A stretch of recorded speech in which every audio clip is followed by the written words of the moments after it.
e sejam bem-vindas a mais um vídeo aqui no canal. Se você não me conhece, eu sou Stephanie Araújo, psicóloga clínica, e aqui nós trazemos conteúdos relacionados à psicologia, autoestima, relacionamentos, então já se inscreve no canal para você não perder nada do que acontece por aqui. Eu fui no cinema no último final de semana e eu quero trazer para vocês algumas coisas interessantes que eu percebi no filme Divertidamente 2. Então, se você ainda não assistiu o filme, esse vídeo ele pode conter alguns spoilers, tá bom? O filme, Divertidamente 2 é a continuação do Divertidamente 1 que lançou há alguns anos atrás. E é muito legal da gente ver o quanto esse filme tem sido sucesso de bilheteria, justamente trazendo uma pauta tão importante que é a saúde mental. O que eu quero trazer aqui hoje é como as emoções elas nos moldam, ou seja, como elas podem moldar o senso de quem nós somos. No filme, para quem ainda não conhece, conta a história da Riley. No primeiro, foca mais ali na infância dela, mostra os processos de mudança que ela vivencia nessa etapa, e no segundo filme a gente já vê a Riley adolescente. Ela está entrando na puberdade. E foi muito legal lembrar do meu processo da minha adolescência. Já falei pra vocês em outros vídeos e até em episódios lá do meu podcast, quanto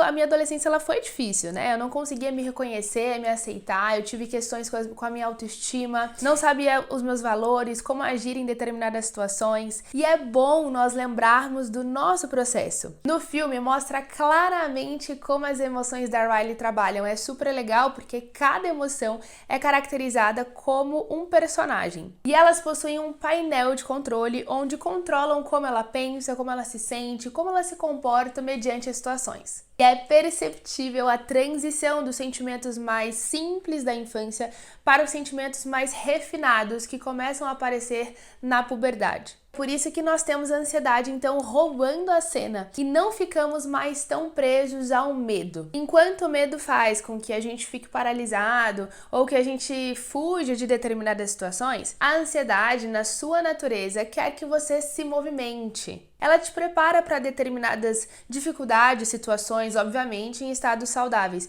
E o filme é muito bom em mostrar tudo isso. A Riley está em um momento da adolescência em que experimenta muitos conflitos emocionais. Quando a ansiedade chega, ela vem tentando planejar, ajudar a Riley a se preparar de uma maneira positiva para aquilo que vai acontecer. E ela quer ajudar a alegria, que está no centro do comando da Riley. A ansiedade deseja fazer com que a Riley alcance os seus objetivos, e isso acontece com a gente também. A questão é que no filme nós percebemos que a ansiedade ela vai passando do ponto, sabe? E aí nós não temos as outras emoções para puxar o freio da ansiedade. Chegando o momento em que a ansiedade assume por completo o painel de controle. Então nós percebemos uma Riley mais impulsiva, menos confiante, justamente porque as crenças centrais dela foram alteradas. Quando a alegria estava no comando, a Riley tinha o senso de si super positivo. Acreditava que ela era uma boa amiga, que ela era legal, uma boa pessoa.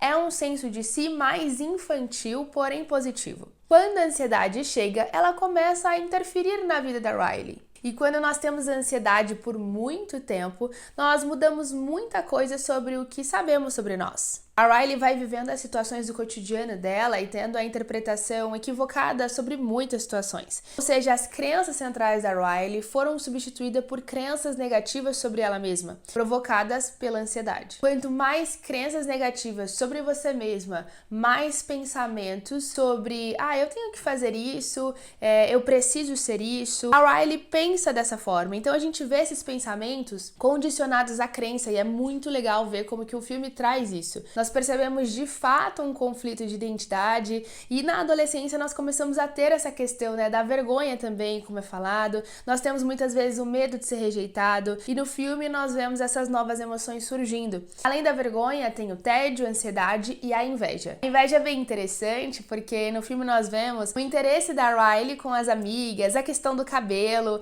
e ela começa a querer coisas que na infância não fazia tanto sentido e ela não fazia tanta questão. E é aí que a ansiedade começa a focar também mais nas memórias ruins. Isso acontece comigo, acontece com você, a gente catastrofiza situações, nós pensamos nos piores cenários, coisas que não fomos ali tão bem, por exemplo, e aquilo vai se tornando a nossa identidade. E isso é bem descrito no filme, principalmente quando ela tá tentando fazer essas novas amigas. E a ansiedade, ela pega as memórias da Riley, como quando ela errou um gol, quando ela teve problema com as amigas dela, manda para o mundo onde é formada as convicções e ela vai criando essas novas crenças sobre ela mesma, só que de uma maneira ruim. Então esse senso infantil da Riley começa a ser destruído por essas novas crenças que vão se formando e nós vemos essa nova forma, esse novo senso de si que é negativo e focado nas memórias ruins surgindo. Quantas vezes nós não fazemos exatamente isso? Essa abstração seletiva, como nós chamamos na terapia cognitivo-comportamental,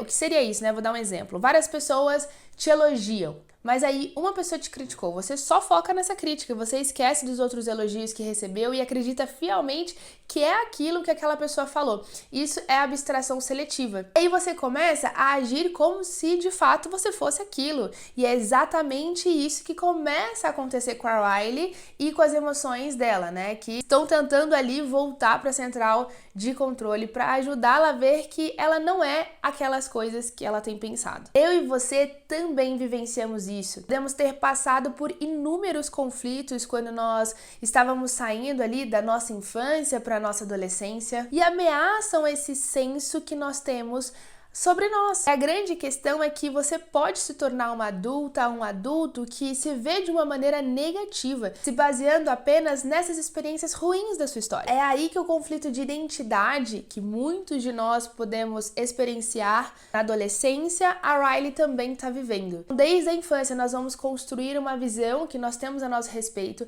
e as emoções elas vão influenciando e construindo essa nossa identidade. Então se você permite, por exemplo, que a tristeza te acesse com mais facilidade, ela vai começar a fazer parte do seu jeito de ser. No filme a gente vê isso de uma maneira bem bacana, porque eles mostram a central de controle da mãe da Riley. E lá nós vemos que não é a ansiedade que está no comando, e sim a tristeza. E na central de controle do pai, nós vemos a raiva no comando. E ao invés de serem emoções mais jovens ali, como são as da Riley, são emoções mais maduras, controladas. Você tinha reparado nesse detalhe? Eu já ouvi relatos de pessoas que se deixaram levar pelas emoções. E quando elas falavam delas mesmas, a ansiedade fazia parte da história, do cotidiano daquela pessoa, ou a tristeza, ou a raiva. E era como se a própria pessoa fosse a ansiedade, a raiva, quando na verdade ela é apenas uma emoção e existem muitas outras que nós precisamos nos permitir sentir. Isso é bem mostrado no filme. Nós vemos ao longo da história a integração do senso de si. Uma Riley mais madura surgindo,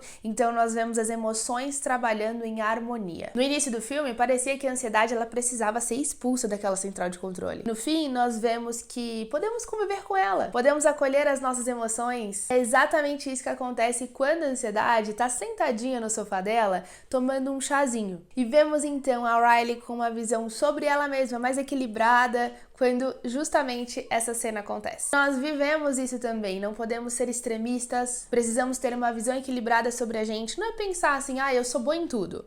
Mas é você pensar, às vezes eu sinto que eu não sou boa o suficiente, mas eu posso me esforçar para sempre dar o meu melhor. Nós precisamos ser mais autocompassivas com a gente, com as nossas próprias emoções. Nós precisamos nutrir diálogos internos saudáveis, para nós termos um senso de si mais equilibrado e maduro, e encararmos a nossa vida, os nossos problemas, os desafios do cotidiano com mais leveza. Minha intenção em gravar esse vídeo e a mensagem que eu quero deixar é justamente essa. Esteja consciente e encare as suas emoções com mais autocompaixão. É isso, eu espero que vocês tenham gostado desse bate-papo, eu espero que tenha te ajudado de alguma forma. Se isso aconteceu, eu peço que você compartilhe esse vídeo nos seus grupos de WhatsApp, com as suas amigas, nas suas redes sociais. Vai ser um prazer também saber o teu feedback, o que você achou. Então deixa aqui nos comentários se esse vídeo te ajudou, tá bom? Se você já assistiu Divertidamente 2, qual que é a tua opinião? Comenta aqui que eu também quero saber. Um super beijo, a gente se vê no próximo vídeo. Tchau!